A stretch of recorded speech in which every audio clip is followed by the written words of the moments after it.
Gate 10, Mythos. Hand the jumps up there. Pansula, and they fired on their journey. Orchid Street was very slow into stride, losing 2 to 3 lengths, and Bint El Malaka's the trailer. Mananu and Frankie Two Shoes, the first two to dispute the lead as they go down to the 1200 zone. Fever's just in behind these runners. Then comes Tarzan. Great to be captains at the rail. Orange cap of Royce Captain. Shadow Roll at the 1000 peg. Number 8 and Pansula team up together. Then comes in behind these runners Binary Star. That's about 7-8 lengths off there. Mythos. Orchid Street's a long way back in the early stages. Mananu now kicks for home, coming to the 700 by 2. Frankie Two Shoes and Tarzan share that second spot. 3 lengths away, Fever. Great to be captain. Roy's Magic got their 6 lengths to hunt down. Number 8 further back in the running. Binary Star, Orchid Street. Tarzan moves up to Mananu, coming to the 400-meter marker. Frankie Two Shoes, Fever. Roy's Magic, Pansula. Number 8 is going for a run at the rail. Orchid Street's trying to close in. Tarzan hit the front. Pansula's between them. Number 8's on the inside. Pansula, Tarzan, number 8. Binary Star and Roy's Magic. Binary Star's exploding through at number 8. Number 8 and Tarzan. Binary Star. Number 8 won it from in second. Number 8, which is Tarzan. Binary Star and Roy's Magic. Photos behind that.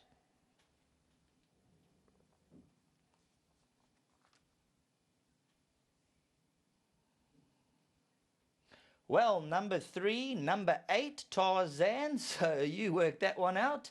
If you picked it up, well done. 3, number 8 comes through to beat the 8, Tarzan.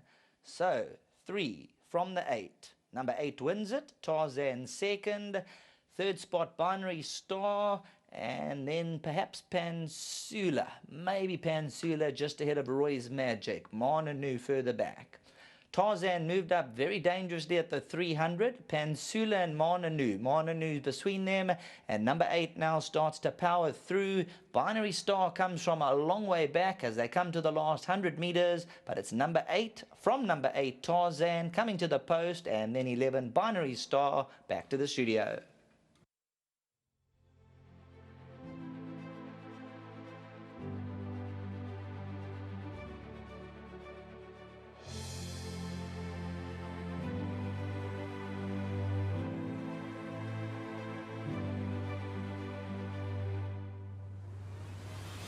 Well, we've just seen the running of the first leg of the pick 6, and horse number 3 called number 8 has come through to win for trainer Corinne Bastel, teaming up with Craig Zaki. Well done to Mr. Buchanan, Corinne Bastel herself, Clifton Stud, Peter and Jenny Blind. Hearty congratulations with the son of 8 foal part. Now, Corinne, the floor is going to be yours here, because you're going to have to tell us about this horse and his mannerisms and his habits, more importantly, because he can be a handful.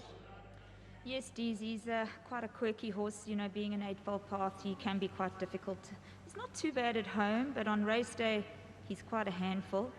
And I did say to Craig, you know, he's got so much ability, this horse, but he's got so many problems, you know, and that's why he's so lightly raced. But we've persevered with him because we felt he had the ability and he was worth the perseverance. And I said to Craig, you know, if he can get the 14, he'll go close here. And all credit to him, I thought he rode a beautiful race on the horse.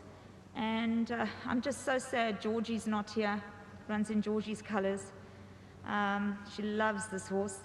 And I also want to say a big thank you to Carla Langley, my vet. She's also helped us tremendously in getting this horse right. As I say, he's got loads of problems, but it's been just a team effort. You know, my work riders at home, they do all the work riding. And yeah, it's a team effort. Well done to Clifton Stud who bred him. But yeah, he's got a lot of talent, this horse. We just got to channel it in the right direction.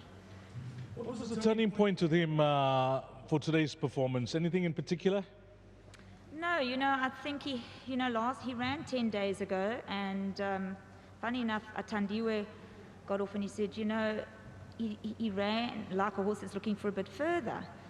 And he's also a horse I won't put on the poly track, so I obviously am limited to the turf. And so I thought, well, there's a 40 now. I thought, oh, it's a bit close, 10 days, but I'll just play around with him. And that's why we had him in here. He drew well.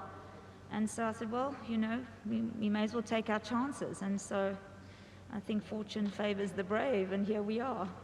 Well, so is the norm. It's just unfortunate that the owners can't be here. You spoke about Georgie, because, you know, like many owners, she's one of your stalwarts, your best friend, loves the horses. So shout out to Georgie. She'll be screaming and bringing the neighborhood to a halt. Well, I think I brought the grandstand down today here on my own. But yeah, Georgie, I'm sure you're watching at Howick.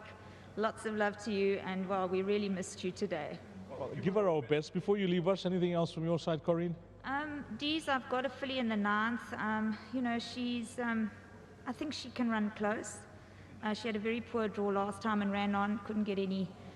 He had a lot of traffic problems and didn't finish too far off them. So I'm hoping she can be right there. Well, outstanding job to yourself. You mentioned your entire team, but you're the captain of your ship. Well done, Corinne. Thanks so much, Dees.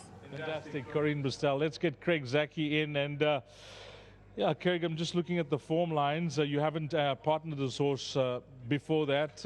What were the instructions with a horse that seems to have his own mind?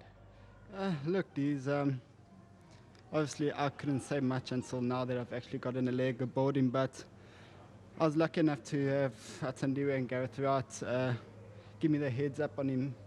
If he had to decide to be quirky, I'd be aware of what's to come. But I think it was a great initiative of Ms. Basal, keeping him at the back and letting the whole field go out first, keeping him calm and collective here, and I think that just really settled him and just made it a lot easier for me. I didn't find a fault with him. I was able to count him down most of the way, and I must say he kept his cool. He loaded really well, and I thought he really got the chip now, so could probably get a mile. Fantastic. You got one on the board, Craig. A nice ride for you for Corinne. Anything else from your side? Didn't have the strongest of cards, these, but you know, we've come out here to be competitive and give it our all. This has come as a surprise, so just a definite bonus, and I'm just grateful for it. But I'll be trying my best. You know, Mr. Terry's always got his horses tuned to their best on race day, and I mean, Lord Silverio, not the best of draws, but a little bit of luck. I don't see him not having a good finish. And Wonderwall, I mean, on his day can be a really quality horse, and I'm just hoping he's here with his A game. And the rest, Dharma, it's his prep for this Durban season. I know he's aimed at the longer distances like the Gold Cup and Gold Vase, but he's also on his day thrown a good run in a distance short of his best. So all around, I'll be trying, and hopefully a few more places. If there's another one, it's just a real bonus. You mentioned you got the bonus. Maybe you could get one more. All the best for the rest of the afternoon, Craig. Thank you, Dees. Just well done to Ms. Basal once again. Great training for you. To the Winning Connections, well done. And to my sponsors, Maritz, Fantine and Rockabos. Thank you. Thank you. Winning jockey Craig Zaki on the horse called number 8, which is horse number 3. That's a wrap of race number 4. That's the pick 6 done and dusted. Up next will be the first jackpot called Jackpot 1 these days, and that will all take place at 13:20, 20 past 1. All the best to all the Winning Connections in race number 4.